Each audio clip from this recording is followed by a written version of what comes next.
Most people believe stalking only happens to celebrities or people on the internet. But the truth is, it can happen to anyone. A stranger watching your house, someone following your routine, someone who knows things about you. They shouldn't know. The people in these stories didn't realize they had a stalker until the signs became impossible to ignore. These are 3 disturbing stalker stories shared by real people online, and one of them ends in a way that still doesn't make sense. Let's begin. Story number 1. The same car every night?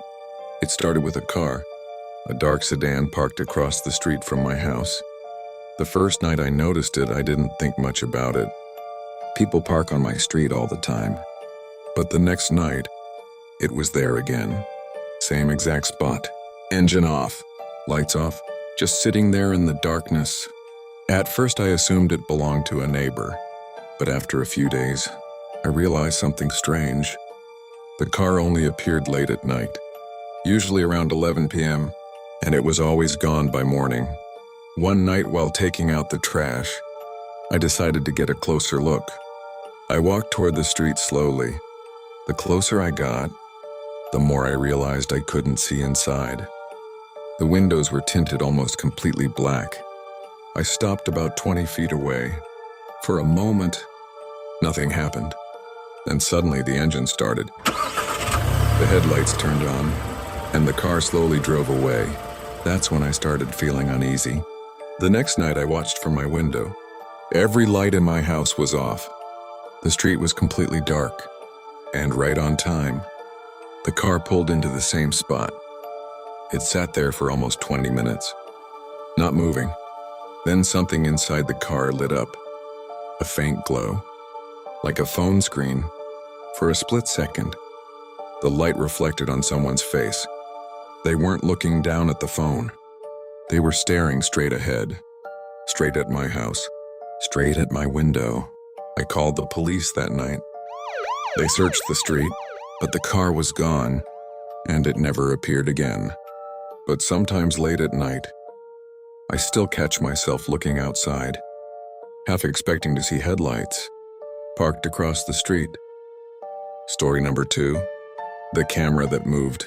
My apartment building has security cameras in every hallway. One of them sits right above the elevator on my floor. It's supposed to point toward the entrance. But one morning, I noticed something strange. The camera wasn't pointing at the elevator anymore. It was angled slightly down the hallway, toward my apartment door. I assumed maintenance had adjusted it, but the next day, it moved again. Now it was pointing directly at my door. That made me uncomfortable, so I mentioned it to the building manager. He checked the system and told me something odd. No one had reported adjusting the cameras, and according to the maintenance logs, no one had even been on my floor that week. I tried to ignore it, but that night, around 2 a.m., I heard footsteps in the hallway, slow ones, back and forth, like someone pacing. I looked through the peephole. The hallway was empty, but I could still hear the footsteps. The next morning, the camera was back in its original position, facing the elevator, like nothing had ever changed. When the building manager checked the footage, he found something strange. The camera feed had been disabled for exactly 7 minutes, right around 2 a.m., the same time I heard someone pacing outside my door. Story 3. The messages from inside my house. The first message seemed harmless. It came from a number I didn't recognize. It said, "Nice blue couch." I thought it was a prank, or maybe a wrong number, but 10 minutes later, another message appeared. "You should close your curtains."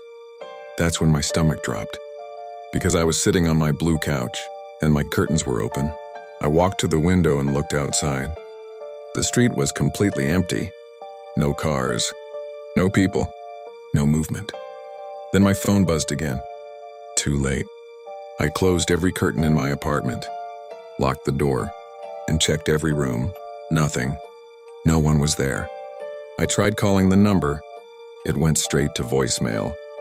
The messages kept coming, slowly, like whoever was sending them was watching me in real time. Kitchen light is still on. I turned it off. A minute later, another message. Now the hallway.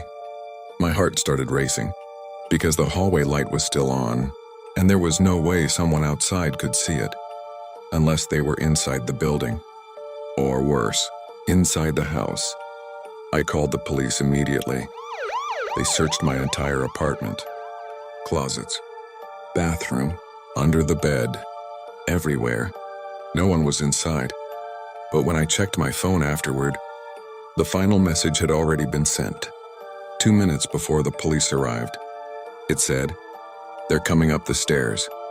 Stalkers rarely announce themselves.